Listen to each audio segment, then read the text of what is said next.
Hola, bienvenida al podcast con B de salud. Sí, con B, porque la salud de la mujer se escribe con B de bienestar. Bienestar físico, bienestar emocional y bienestar social. En nuestro espacio vas a encontrar conversaciones con expertos y expertas de la salud y el bienestar para ayudarte a sentir mejor. Somos la doctora Nuria Roure y Mariví Chacón. Nuria es psicóloga y especialista en alteraciones del sueño, y yo soy periodista, y entre las dos presentamos Con B de Salud. Nuria, ¿cómo estás? Hola Mariví, pues muy bien. Mira, con ganas de escuchar ya a nuestro invitado de hoy, porque yo creo que vamos a tratar temas muy interesantes. Creo que es la primera vez que hemos tenido un endocrino, si no recuerdo mal. No sé, ahora Yo tengo que ahora tirar de memoria. sí, yo creo que sí que hemos tenido alguno, ¿eh? Yo creo Sí, que hemos tenido Mariví. alguno. Algunos Pues sí, bueno, ¿eh? vamos a tratar temas que a lo mejor las otras veces no las hemos tratado. Eso ¿Eh? sí, eso estoy segura. Pero lo que sí que es cierto es que vamos a hablar con el doctor Joaquín Puerma. Él es especialista en endocrinología y nutrición y además está muy enfocado entre muchos aspectos con la diabetes, la obesidad y el sobrepeso, la salud hormonal femenina, la tiroides, de eso y un poquito más. Bienvenido, Efectivamente. doctor. Gracias por estar con nosotras. Muchas gracias por dejarme participar en vuestro podcast y efectivamente, siempre los endocrinos podemos tirar hacia muchos campos y muchas cosas, pero siempre hay que especializarse sobre una en particular y sobre el tema que queráis hablar, pues hablamos. Explícanos un poco, Joaquín, porque ¿dónde empieza tu aventura? ¿Tú cuándo decides especializarte en endocrinología? Pues mi aventura empezó a principios de la facultad porque me gustaba mucho la nutrición, me gustaba mucho el propio conocimiento de tu cuerpo, el cuerpo como un todo, como un conjunto, y eso creo que endocrinología es una de las especialidades, teniendo calidad de vida, que para mí eso Ujú. también es bastante importante, que lo puede llegar a tener. O sea, hay muchas especialidades generalistas, pero para estar bien y cumplir las cosas que a mí me gustaba de conocimiento, endocrinología y nutrición era lo mejor. Y luego tenía tanto el punto de medicina como también tenía el punto de nutrición, que es una cosa más práctica, que no necesitan medicación, que siempre está a la orden del día en las conversaciones. Sí. Muy práctico, pero que sabemos la teoría, pero a la práctica, lo que es el profesional lo Ujú. tiene por bandera, pero nosotros nos cuesta un poco, ¿no? Llevar esos hábitos saludables. Sí, sí, hombre, porque no son cosas que se puedan hacer de forma automática y siempre vivimos en un contexto y en un mundo que nos va a intentar sabotear todo el tiempo. Nos va a intentar hacer que tengamos o ir a lo más rápido posible o vamos a tener agobios de tiempo y de trabajo que nos va a hacer pues tirar por decisiones menos saludables que acaban siendo más apetecibles. Yo creo que tenemos muy claro muchas veces cuando Ujú, tenemos un dolor, ¿no? A qué tipo de especialidad médica tenemos que dirigirnos. ujú, Y la endocrinología es como aquel cajón que no sabemos muy bien qué patologías trata, ¿no? ¿Podrías ujú. explicarlo un poquito más? Sí, es verdad que la endocrinología es un poco un cajón desastre o el papel de las hormonas a veces o no es muy relevante o le damos la culpa de todo. La endocrinología, por definición, es la ciencia médica que trata las hormonas o los órganos que producen hormonas. Ujú. Luego también tiene una subespecialidad o una parte de la endocrinología que es endocrinología y nutrición, que es la nutrición que necesita el manejo de médicos para poder nutrir a un paciente, para poder nutrir a una persona, que no es lo mismo que la nutrición per se, que es otra carrera y es otro trabajo totalmente diferente. Temas que puede tratar un endocrino, porque es más práctico todavía, pues exceso de peso cuando es algo patológico, enfermedades de las hormonas, como por ejemplo las hormonas tiroideas, las hormonas de la corteza suprarrenal, que son las hormonas del estrés, las hormonas, por ejemplo, sexuales femeninas, las hormonas del azúcar, es decir, sobre todo de la insulina, cuando hay exceso de insulina o cuando hay déficit de insulina, y otro tipo de hormonas que nos pueden poner más o menos nerviosos, que ya empiezan a ser un poquito más raras, pero esas son como las más comunes. Y las más conocidas, quizá, ¿no? Las que Sí, son sí, como sí, y las más que, conocidas. se suelen hablar más, ¿no? Cuando hablamos de un especialista como tú, Ujú. yo entro en tu página web y lo primero que encuentro, y además me llama muchísimo la atención, es que tú te haces una pregunta. Dice, ¿cómo podemos llevar un estilo de vida más saludable? ¿Tú Ujú. tienes el santo grial? ¿Tienes la respuesta? No, yo la verdad que intento huir mucho de métodos con nombres, de te voy a dar la salud en 4 o 5 pasos, porque eso vende muy bien y es Ujú. un paquete, que ese paquete es muy brillante y muy bonito, Pero es difícil, y es difícil decirle a una persona o hacer un mensaje general de cuál es la vida saludable, porque cada uno puede tener unos objetivos y unas cosas diferentes.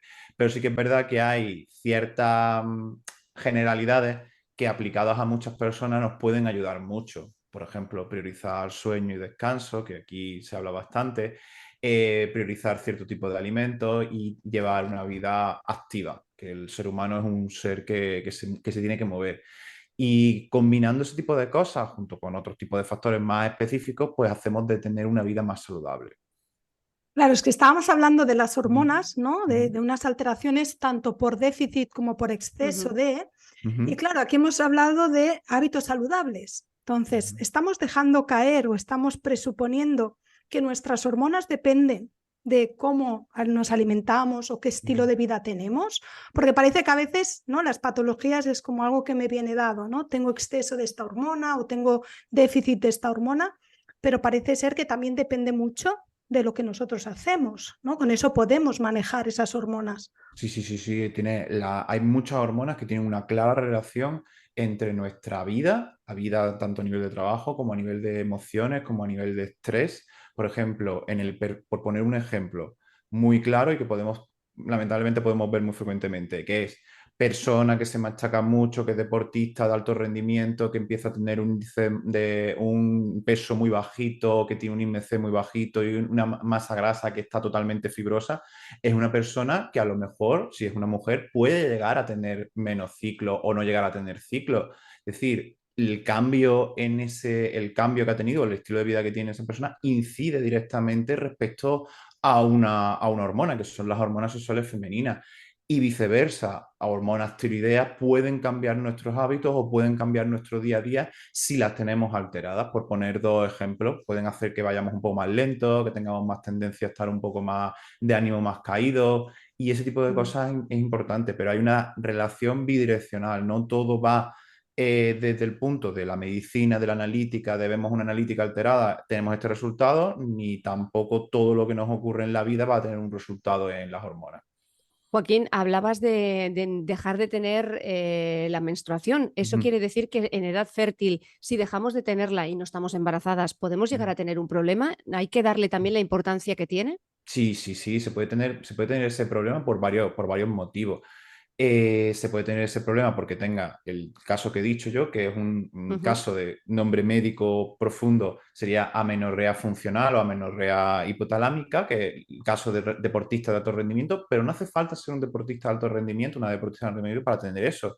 Una persona que tenga un puesto medio alto en una empresa, que esté machacándose mucho, que al mismo tiempo quiera cuidar su figura porque tenga ciertos estándares de estética o de belleza, puede sufrir lo mismo y es un caso que se ve mucho y no tiene por qué simplemente pautar anticonceptivos para pseudo regularizar el ciclo.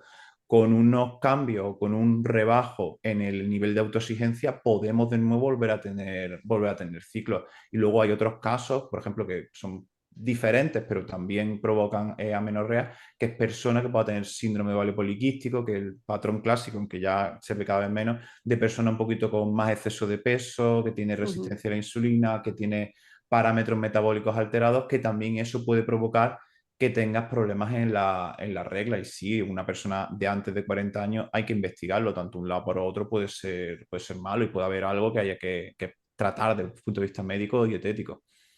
Hablabas del estrés, ¿no? El Ujú, estrés que muchas Ujú, veces sufrimos por este estilo de vida que tenemos y que parece, ¿no? Y siempre nos han dicho que hace daño, que el estrés es malo, pero ujú. parece que podemos con todo, ¿no? Las mujeres podemos con todo, los hombres podemos con todo, pero a cambio de, ¿no? Siempre tiene unas consecuencias y este es un claro ejemplo de que el estrés también puede alterar nuestro cuerpo a nivel físico, ¿no? Algo que Ujú. es más psicológico como el estrés, cómo puede llegar a afectarnos a nivel físico. Hay una enfermedad que se llama enfermedad crónica de bajo grado, que yo creo que esto es el nivel de estrés y lo explicas tú muy bien en tu Instagram, ¿no? Que yo recomiendo a todos los que nos escuchan que se den una vuelta por ahí, porque yo creo que es una enfermedad bastante silenciosa, pero que que las consecuencias que tiene son bastante malas, ¿no? Bastante negativas. Explícanos un poquito más. Vale, la inflamación en sí como concepto médico es una cosa que se conoce desde los tiempos más clásicos, ¿vale? Y lo que se pensaba de la inflamación era la inflamación como más marcada, que veíamos más, te das un golpe o una herida o un machetazo o un martillazo y la zona se te pone roja, se te pone más grande, se te pone de color, más caliente y son los signos clásicos de la inflamación. Pero hay otra inflamación que quizá no se vea tanto en las analíticas o si se ve en las analíticas puede incluso pasar desapercibida, que es la inflamación crónica de bajo grado, que está provocada tanto por factores emocionales como podría ser el estrés, el sobrecrecimiento bacteriano puede provocar eso, algunas enfermedades pueden producirlo y a su vez ser producidas por la inflamación crónica de bajo grado y es una cosa que debemos de tener en cuenta para muchas alteraciones y sobre todo para muchas personas que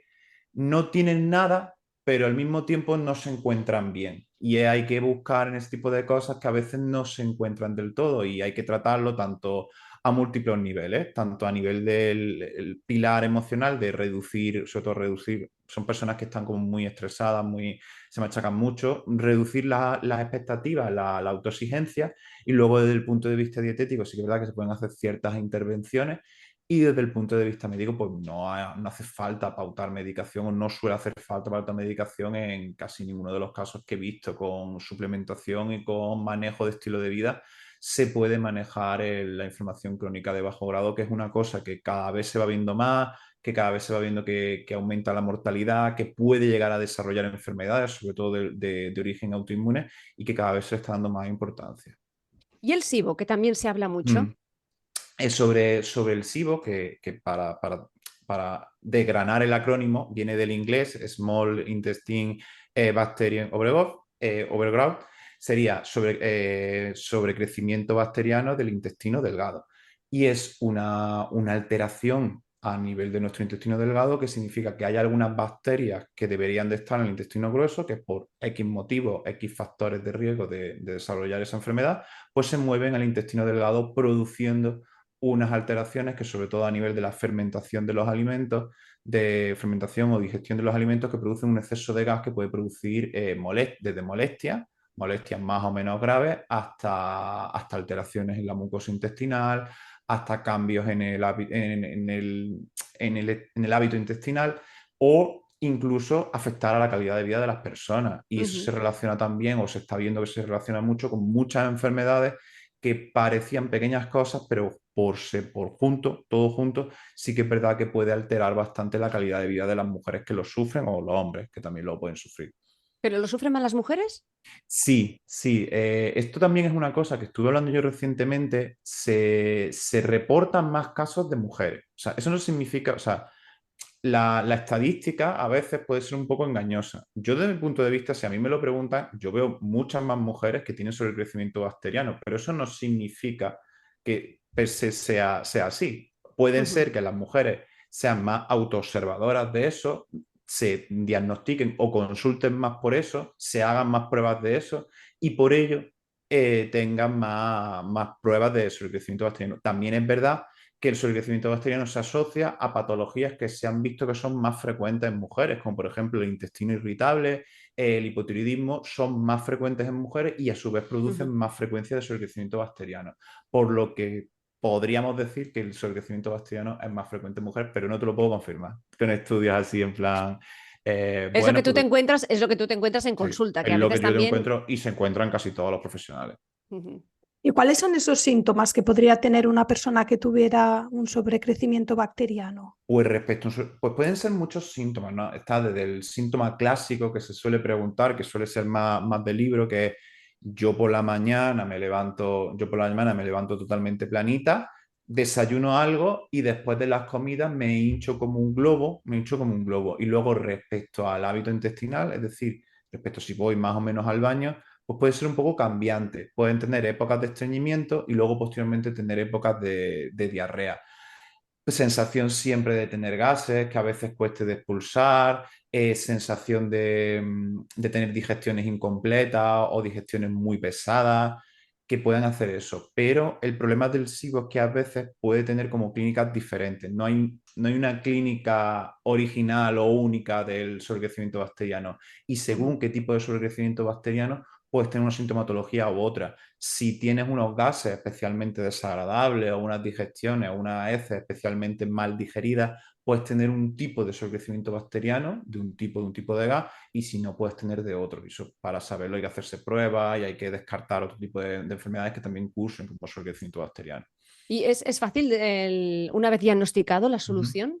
La solución puede haber dos tipos de soluciones. Hay soluciones, yo desde médicos que tratan el sobrecrecimiento bacteriano, como puedo ser yo, y dietista nutricionista, especialista en digestivo, que también tratan el sobrecrecimiento bacteriano, y tengo que decir que la tratan mejor que a veces que algunos médicos, o sea, hay que decirlo, no se me caen los anillos por decirlo, que lo tratamos con antibióticos, con pautas de antibióticos que pueden ser parecidos a los que se utilizan para la diverticulitis. Y luego también hay otros tratamientos que son más pesados, más pesados, no, más alargados en el tiempo, que son con herbáceos, que se pueden utilizar herbáceos que se han visto que pueden alterar la flora bacteriana. Pero desde el punto de vista de ciencia, de estudios y de evidencia y de saber que radican con mayor seguridad, los antibióticos ganan de goleada a los herbáceos por ahora, aunque haya ciertas personas que prefieran por motivos éticos, académicos o lo que sea, utilizar herbáceos para sus tratamientos, que eso a mí yo realmente no lo comparto, pero tengo que respetarlo. Y luego desde el punto de vista de la dietoterapia, clásicamente se recomienda la dieta baja en FODMAPs, ¿vale? La dieta baja en FODMAPs, que son ciertos alimentos que son fermentables por ese tipo de bacterias, que le estamos quitando en parte, explicado pronto y mal, le estaríamos quitando en parte su alimento, su maquinaria para poder seguir funcionando. Entonces, si junta la erradicación con antibióticos y junta la erradicación con bajada de dieta de forma, pues eso hace que el conjunto es lo que hace el tratamiento del sobrecrecimiento bacteriano. Pues mira, ahora que has sacado el tema, porque te Ujú. quería preguntar por esta dieta precisamente, Food Ujú. Maps, porque es como que como no somos capaces de seguir dietas, es como que Ujú. sale una dieta y todo el mundo vamos a probar esa dieta, ¿no? Y es como Ujú. ahora la dieta milagro o la última que hay que probar.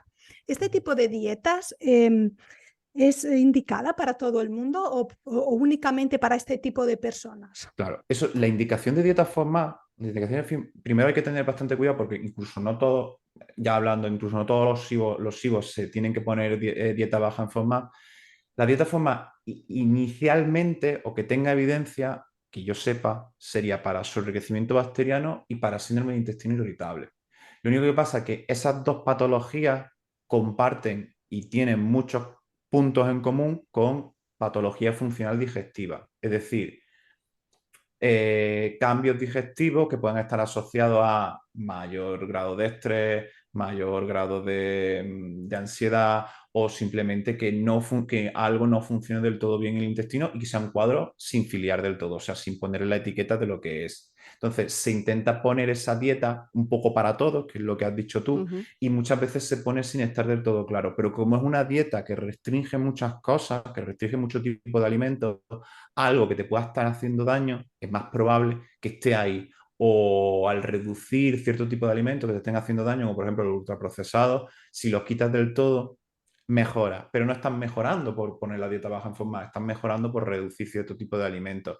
Con la dieta forma que es muy restrictiva y que es complicada de llevar, pues con eso estás matando o estás tratando como muchos palos al mismo tiempo, y con eso hace que sea un poquito una dieta un poquito para todo, un café para todos, por decirlo de alguna forma, que al final pues acaba poniéndose más en boga de lo que debería. Hay que tener cuidado con la dieta baja en forma porque su seguimiento durante largo plazo sí que se ha visto que está relacionado con carencias nutricionales, porque es una dieta muy restrictiva y es una dieta que también se ha relacionado, que no quiero decir que lo vaya a provocar siempre, con trastorno de la conducta alimentaria. Todas dietas muy restrictivas tienen esa tendencia, incluso el real fooding o el ayuno Ujú. intermitente, aunque tengan un espíritu bueno en principio, dietas tan restrictivas o dietas que controlen tanto lo que es un alimento bueno o malo, pueden provocar un trastorno de la conducta alimentaria. O sea que no, ni todo es tan bueno, Ujú. ni todo es tan malo. Entonces la dieta formal pues hay que usarla cuando hay que usarla. ¿Y qué papel juegan aquí los suplementos? Pues los suplementos, ¿dices para el sobrecrecimiento bacteriano? Sí. Los suplementos para el sobrecrecimiento bacteriano, la verdad que yo en mi día a día habitual, como mucho, un multivitamínico por dieta restrictiva, pero poco más. Y luego no sé si tiene del todo un suplemento, pero serían probióticos para luego, después del tratamiento antibiótico, regularizar la flora bacteriana, que eso también lo podemos utilizar, o prebióticos para hacer que el tratamiento con antibióticos sea un poquito más ligero, que eso también forma parte del tratamiento que hacemos. Pero más suplementos, más historias, yo menos personalmente no utilizo y no creo que sea necesario, no soy crecimiento bacteriano. Hay mucha gente que también de hace un tiempo a esta Ujú, parte ha decidido dejar el gluten. ujú, ¿vale? ¿Cómo lo ves tú eso? A ver, esa también es otra. Claro, la reducción del gluten se basa en una patología que es la patología de celiaquía, es decir, Ujú. tenemos anticuerpos que interaccionan con el gluten y que hacen que las vellosidades intestinales pues, sean destruidas o reducidas o incluso borradas del todo, que luego se regenera cuando dejas de tomar gluten. Hay personas que sienten que el gluten les sienta mal, aunque no tengan un diagnóstico correcto correcto, totalmente filiado de la celiaquía. Y es que es verdad que la celiaquía no es una enfermedad que sea A más B más C igual a celiaquía. Muchas veces puedes tener los anticuerpos negativos y tener, que es la prueba de sangre que puedas buscar para saber si tienes celiaquía o no, para esquivar si tienes celiaquía o no, y con eso vas viendo si lo tiene o no. Luego, posteriormente, habría que hacer otro tipo de pruebas que son más invasivas, que hay personas que no se hacen, o pruebas genéticas que no entran por ciertos sistemas. Entonces, queda como un espectro de gente que no sabemos si tiene sensibilidad al gluten o que tiene problemas con el gluten, que al hacer esa prueba, ese ensayo y error de retirarse el gluten, pues mejora. Y ahí entraría la gente que no ha sido del todo diagnosticada con celiaquía o del espectro de la celiaquía. Y luego hay ciertas personas que con la excusa que yo pienso que con la excusa de la retirada del gluten se retiran de cierto tipo de alimentos que no son del todo favorables, porque quieras o no, los alimentos que contienen gluten, primero, no son imprescindibles para la alimentación humana y luego muchas veces se suelen asociar a alimentos que son ultraprocesados, que ya per se eso mejora la dieta. Y si lo sustituimos por alimentos reales o alimentos naturales como frutas, verduras o alimentos que no tienen gluten, pues eso nos ayuda. Si hacemos el cambio de dieta sin gluten a sustitutivos sin gluten, muy probablemente, a no ser que tengamos un problema de celiaquía claro, nuestro sistema digestivo, nuestro cuerpo en general, no va a mejorar. Hoy estamos hablando en Conve de Salud con el doctor Joaquín Puerma. Él es especialista en endocrinología y nutrición y has hablado de la resistencia a la insulina, que esto muchas veces se habla. ¿Pero qué es tener resistencia a la insulina?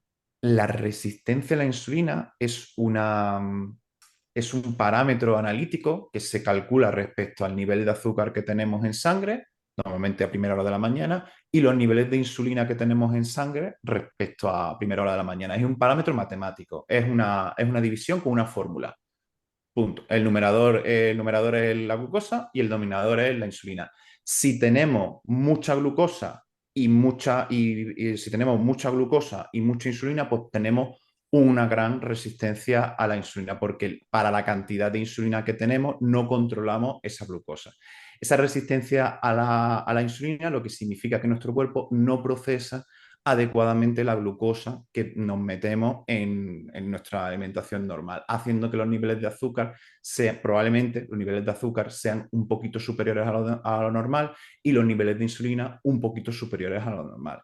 Esto inicialmente no sería del todo peligroso, pero sí que es un factor de riesgo para desarrollar prediabetes, diabetes tipo 2 y enfermedades del ámbito cardiovascular, o más probabilidad de tener sobrepeso, más probabilidad de tener afectación por lípidos y ese tipo de cosas del espectro de cardiovascular.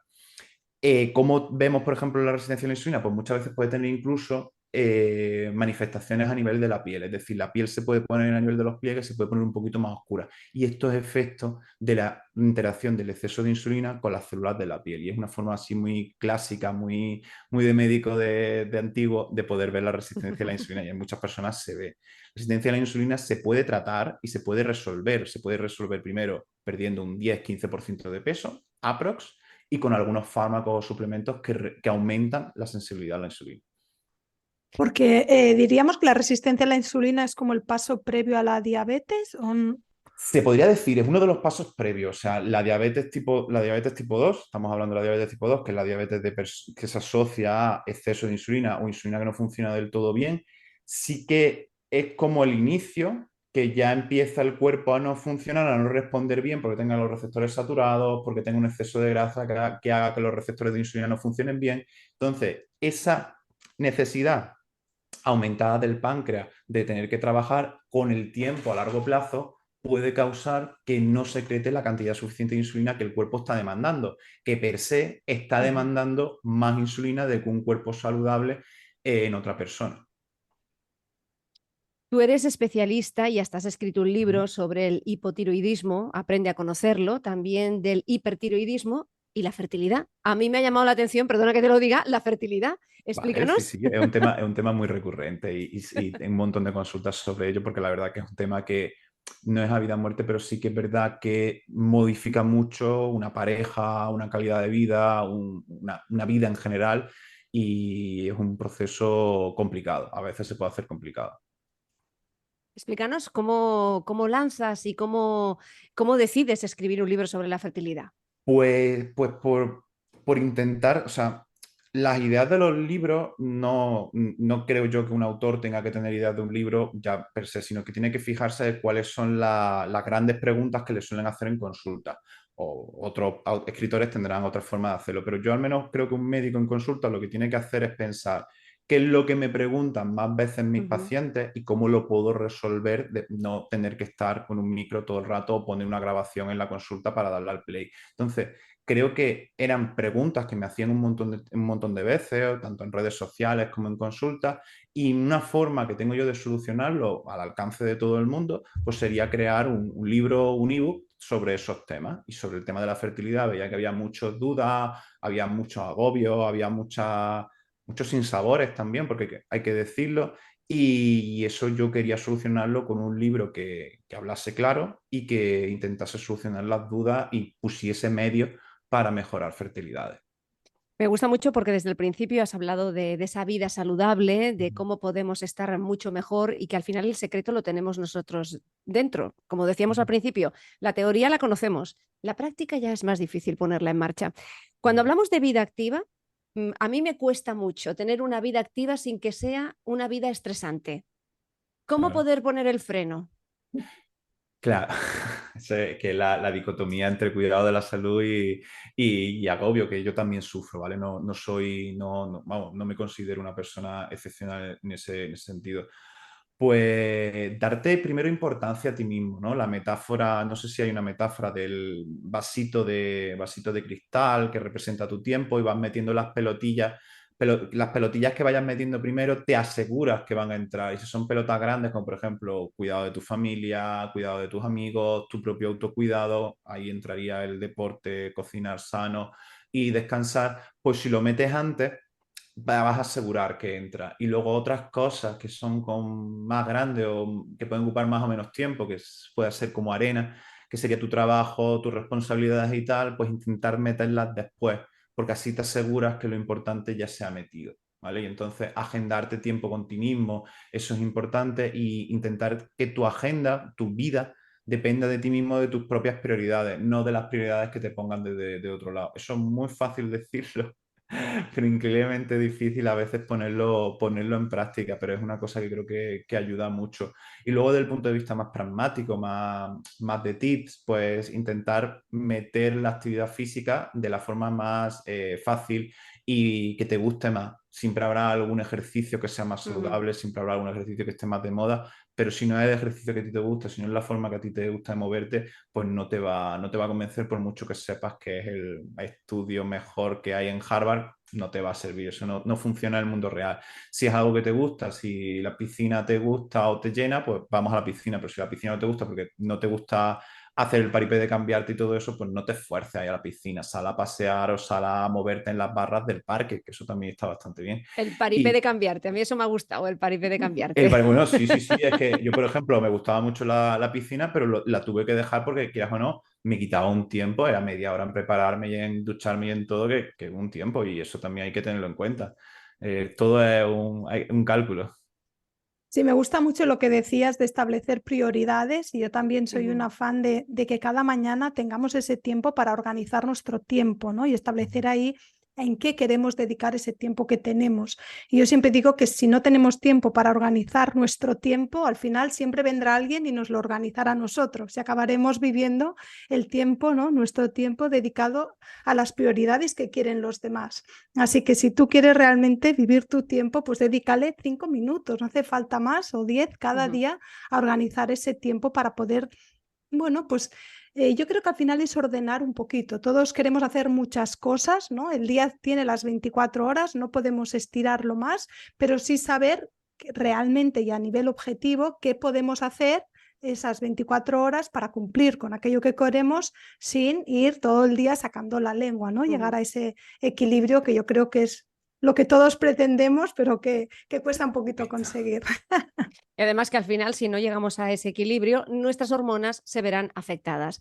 Joaquín, antes de despedirnos, porque se nos acaba el durito del podcast, explícanos, ¿cómo duermes? Pues, pues la verdad es que no duermo mal. O sea, es una de las cosas que nunca he tenido problemas, la verdad. Y una cosa que me ha ayudado mucho a mejorar todavía más la calidad de sueño es dejar el móvil en otra habitación. Es una cosa que, de verdad, en serio, hasta que no lo pruebas no sabes lo que tiene. O sea, el hecho en sí de que lo último que veas sea un libro y tipo ebook o tipo analógico, ayuda muchísimo a descansar y estoy muy, muy, muy contento. Y algunas cosillas que he aprendido de tu compañera que también me ha venido muy bien. Oye, Nuria, aprovechando que acaba de decir una cosa muy interesante, que yo hace mucho tiempo que lo hago, no dormir con el móvil, pero ¿qué pasa si tu compañero o compañera de habitación sí que duerme con el móvil? Pues nada, la separación voluntaria nocturna. Lo echas a otra habitación con el móvil, ¿no? Mira, ha sido ideal que hayas sacado este tema porque precisamente es una de las cosas que todos sabemos que hay que hacer, pero que cuesta mucho cumplir. Una cosa como tan sencilla realmente, ¿no? ¿Verdad, Joaquín? Como sacar el móvil, dejarlo en otra habitación y estar pues una hora, y si no se puede una hora, pues media hora, lo que uno pueda, ¿no? Antes de ir a la cama sin mirar el móvil. Parece súper sencillo, es muy fácil de hacer, pero madre mía, ¿cómo cuesta? Y cuando llegan pacientes me dicen, Nuria, es que yo ya sé que tengo que hacer, pero ¿cómo lo hago? ¿No? Esa dificultad después a establecer esos hábitos saludables. Yo al menos mi clave fue pensar, no eres el ministro de Interior. Puedes estar una hora sin mirar el móvil o puedes estar no sé qué un tiempo. No eres el ministro, no eres un alto ejecutivo, no eres una persona normal que tiene su trabajo normal. Deja el móvil ahí y luego ya a las 8 de la mañana lo verás tranquilamente, incluso vivirás mejor y responderás con más energía. Bueno, y gracias a que no eres el ministro, hemos podido acceder a ti de una manera muy sencilla y además hemos tenido dificultades para ir quedando, pero al final lo hemos conseguido y te damos las gracias. Hoy hemos tenido con nosotras al doctor Joaquín Puerma. Él es especialista en endocrinología y nutrición y hoy estamos felices de poder contar contigo. Nos has hablado de las hormonas, de su importancia y sobre todo cómo tener una vida saludable, que la teoría la conocemos y señores y señores, tenemos que poner en marcha la práctica y no olvidarnos ni bajar el listón, porque nosotros, sin ser egoístas, somos los más importantes de la vida. Hasta aquí el episodio de hoy. ¿Te ha gustado? No dudes en suscribirte y así estarás informada de todos los capítulos que, como este, seguro te ayudarán a sentirte bien. Porque recuerda que la salud de la mujer se escribe con B de bienestar. Hasta la próxima.